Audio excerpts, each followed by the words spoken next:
We're getting to the point now the left is entering the era of sedition, insurrection, but in the last week it's become surreal. We had this Democratic official, Sadie Perkins, and she posted that she was almost happy that we lost over 100 people, the majority of them children, in this flash flood in Texas. She said they were all white and therefore they were discriminatory. I've never seen anything like it. It's very, very, very disturbing. We've had now 2 organized assassination attempts of ICE agents who are just following the law. Why is it happening? We've said in the past that part of it is that the Democratic agenda nobody wanted. They were 80, 20, 7, 30 issues. And as a result of that, they lost the Congress, they lost the White House, the Supreme Court. So they don't have any power, so they're frustrated.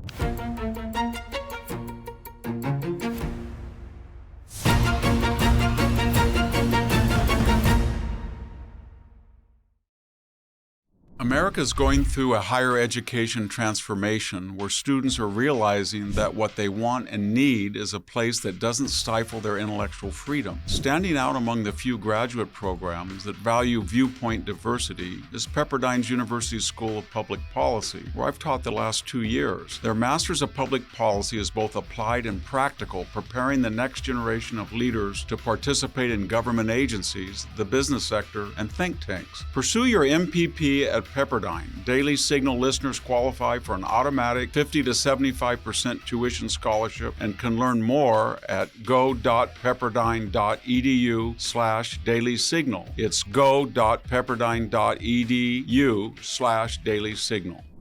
Hello, this is Victor Davis Hanson for the Daily Signal.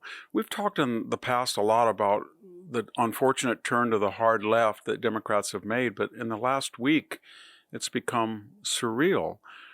We had this minor official, a Democratic official, Sadie Perkins, and she posted that she was almost happy that we lost over 100 people, the majority of them children, in this flash flood in Texas. She said they were all white and therefore they were discriminatory. I've never seen anything like it. And then people weighed in and they had some atrocious comments. A pediatrician was almost gloating. And they had a variety of mechanisms to show how grotesque and ghoulish they were. One group of people said, was global warming, you people in Texas, or by the way, I think there's more wind turbines and solar than almost anywhere.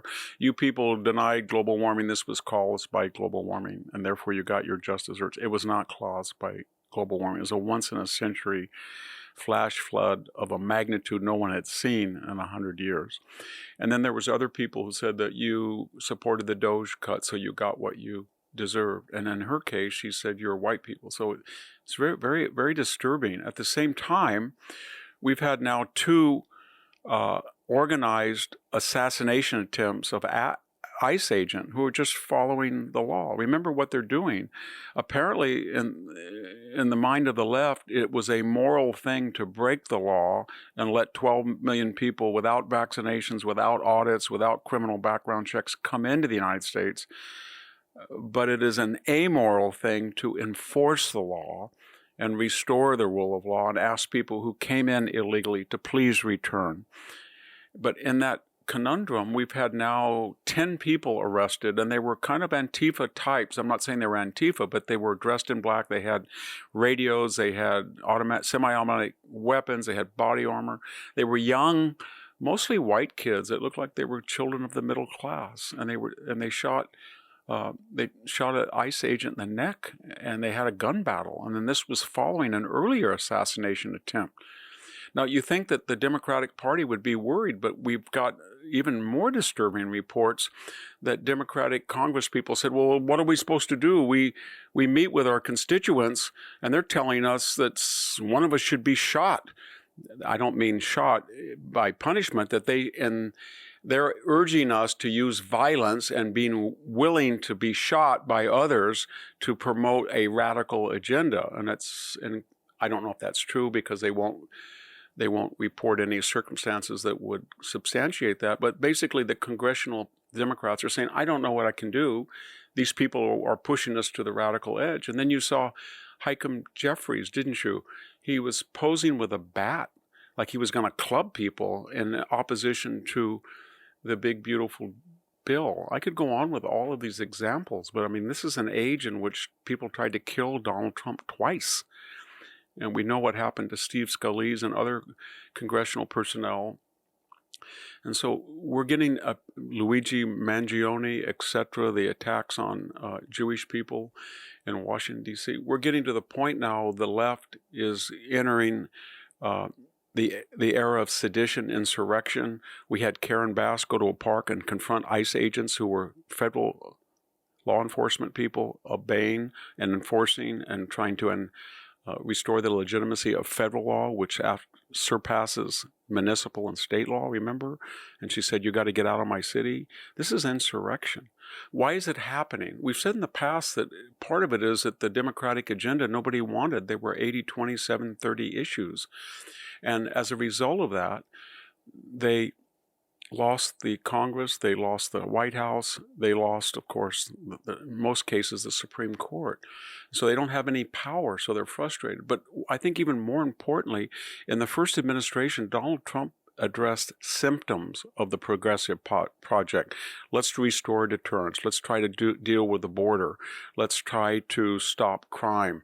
Let's cut taxes, but he didn't have time or the knowledge or the constituencies, and he was working with a hostile Congress to address the root causes of those symptoms. This time he's saying this lunacy, it's caused by certain institutions, foundations, universities, the Democratic Party, public broadcasting, the media. And so what he's doing is he's going after blue-stocking left-wing law firms. He's going after the endowment and taxing university endowments. He's looking at grants on federal grant surcharges, gouging the federal government on university grants. He's dealing with countries that are openly promoting open borders. So he's dealing with the symptoms. And the left is saying, oh my gosh, we have no institutional power.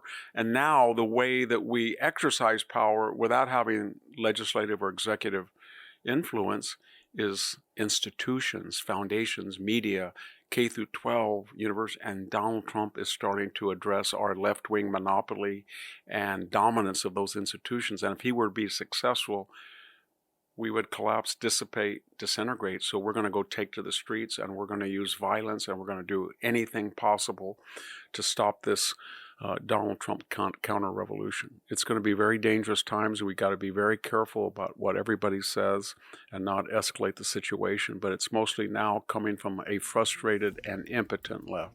Thank you very much. This is Victor Davis Hanson for the Daily Signal. Thank you for tuning in to the Daily Signal.